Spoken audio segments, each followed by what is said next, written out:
My first question, Mr. Vice President, is the United States now at war with Iran? No, Kristen, we're not at war with Iran. We're at war with Iran's nuclear program. And let me just say, Kristen, that we're incredibly grateful and proud of the American Air Force pilots who did an incredible job last night. The operation was really extraordinary.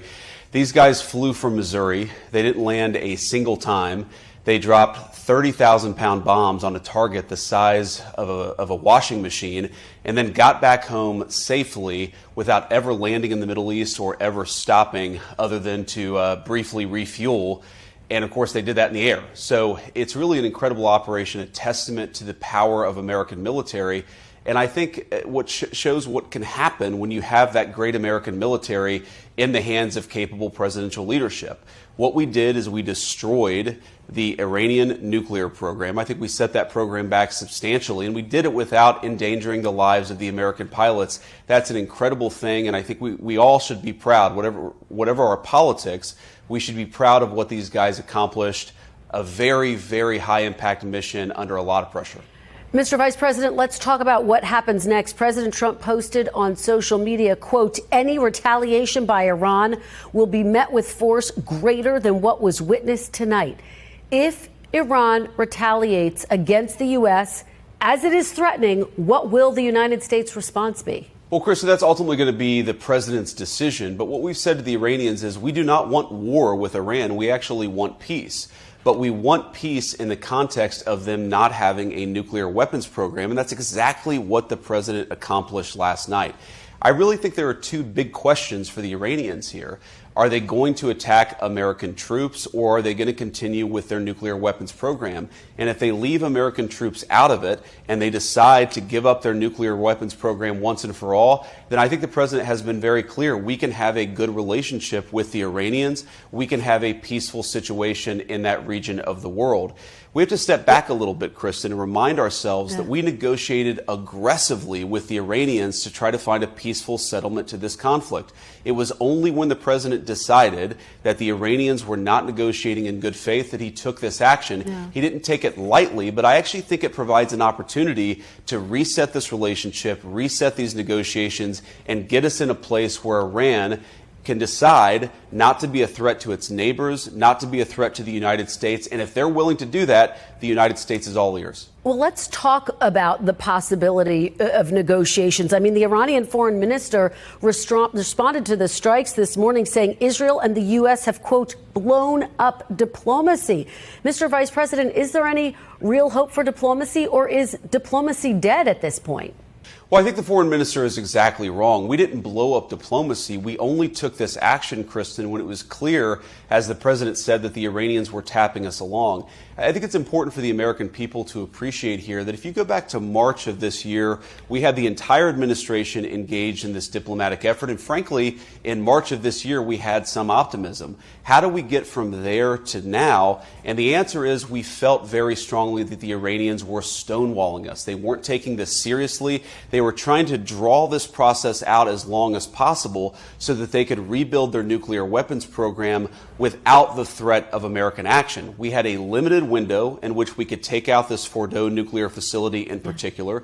The president decided to take it, but we didn't blow up the diplomacy. The diplomacy never was given a real chance by the Iranians. And our hope, Kristen, as the president said repeatedly, is that this maybe can reset here. The Iranians have a choice. They can go down the path of peace, or they can go down the path of this ridiculous brinksmanship, of funding terrorism, of trying to build a nuclear weapon, and that's just not something the United States can accept. I want to say something, Kristen, just to the Iranian leadership. Look, they have tried to build a nuclear weapons program. That program is now destroyed. They tried to build a conventional missile program to attack neighbors in the region. That missile program has shown to be a failure. They have funded terrorism aggressively in the region, and now most of their terrorism proxies are destroyed. The Iranians are clearly not very good at war. Perhaps they should follow President Trump's lead and give peace a chance. If they're serious about it, I guarantee you the President of the United States is too. So has the administration received any messages from the Iranians since the attack overnight? Well, Kristen, I think as we sit here, it's been about 12 hours since what happened last night. We have received some indirect messages from the Iranians, and it's possible, of course, that some of my colleagues in the administration received something early this morning, and I haven't heard about it. But look, our expectation is we're going to learn a lot about what the Iranians want to do, how they want to proceed over the next 24 hours. Again, I just can't be clear enough here. The president has said he wants now to engage in a diplomatic process, but if the Iranians are not going to play ball here, they didn't leave us many options as it pertains to last night, and they won't leave us many options in the future. If Iran disrupts shipping in the Strait of Hormuz, which of course handles about a quarter of the world's oil trade, would that be a red line for the United States, Mr. Vice President? Well, Kristen, I think our biggest red line is the Iranian nuclear weapons program. That is really what the president has said we need to get rid of. But what about the Strait of Hormuz? Steps towards doing that last night. Well, I think that would be suicidal, Kristen, for the Iranians themselves. I mean, their entire economy runs through the Strait of Hormuz. If they want to destroy their own economy and cause disruptions in the world, I think that would be their decision. But why would they do that? I don't think it makes any sense. I don't think that it makes sense for them or for anybody else. What would make sense is for them to come to the negotiating table, to actually give up their nuclear weapons program over the long term. And again, if they're willing to do that, they're going to find a willing partner in the United States of America. Mr. Vice President, when did President Trump exactly make this decision, and did he coordinate with Israel? The president, honestly, Kristen, I don't know that any of us knew exactly when the president made the decision, except for the president himself. But if you back up a little bit, we engaged in this diplomatic process. I think that he decided probably by mid-May that this process was not going anywhere, and so he decided to issue some private ultimatums to the Iranians. And then eventually, of course, we decided to destroy the Fordo nuclear facility and some of these other facilities ourselves. I think one of the things that you saw from the president's team, and I really am proud of all of our guys at the senior team, is an operation of this magnitude, multiple B-2s, 14 30,000-pound bombs, and even an hour after the attack, the entire media, some of our enemies all over the world, they had no idea this was happening. And that's because you had a coherent team that was aligned behind the president's vision. There weren't any leaks. I think that made our troops safer as they carried out this mission. And so it's really a testament to the entire team that we were able to do something like this at this scale without anybody noticing it. But, Mr. Vice President, if I could just try again, can you give me a specific date when President Trump said go? Was it Thursday? Was it yesterday before the B-2s left? When exactly did President Trump give that green light, that go? Well, the final decision, Kristen, of course, is made right before, and I'm talking about minutes before the bombs were dropped. And of course, well, that was last night. And the president made very clear that the purpose here is to eliminate the Iranian nuclear program. So I think that he himself, over time, decided this was necessary. But of course, he had the ability to call off this attack until the very last minute. He obviously decided to proceed. And I think that we did great things for the American people because of it. You know, the president says the nuclear enrichment sites were, quote, completely and totally obliterated. There is some question about that, though, this morning. Do you have 100% confidence that Iran's nuclear sites were totally destroyed? Well, Kristen, I'm not going to get into sensitive intelligence about what we've seen on the ground there in Iran, but we've seen a lot, and I feel very confident that we have substantially delayed their development of a nuclear weapon, and that was the goal of this attack. That's why it was a success. And of course, what happens next, again, Kristen, is up to the Iranians. Substantially delayed by years? What does substantial Well, again, Kristen, I'm not going to get into sensitive intelligence here, but I think that we have really pushed their program back by a very long time. I think that it's going to be many, many years before the Iranians are able to develop a nuclear weapon. But again, our goal is that they're never able to develop a nuclear weapons program. And that is a conversation that we're going to have with the Iranians and also with our allies in the region. So Iran, again, has said that it would retaliate if the U.S. got involved. There are some 40,000 American troops in the Middle East. The Pentagon is on high alert. Is the U.S. bracing for Iran to target American troops in the region? We're, of course, Kristen, doing everything that we can to keep our people safe. I think that we're prepared in the event that the Iranians do retaliate. But my message to the Iranians is it would be the stupidest thing in the world if they did. If you look at what happened last night, we had an incredibly targeted, precise, surgical strike on the nuclear facilities that are the target of the American operation. Our national interest is for Iran to not get a nuclear weapon.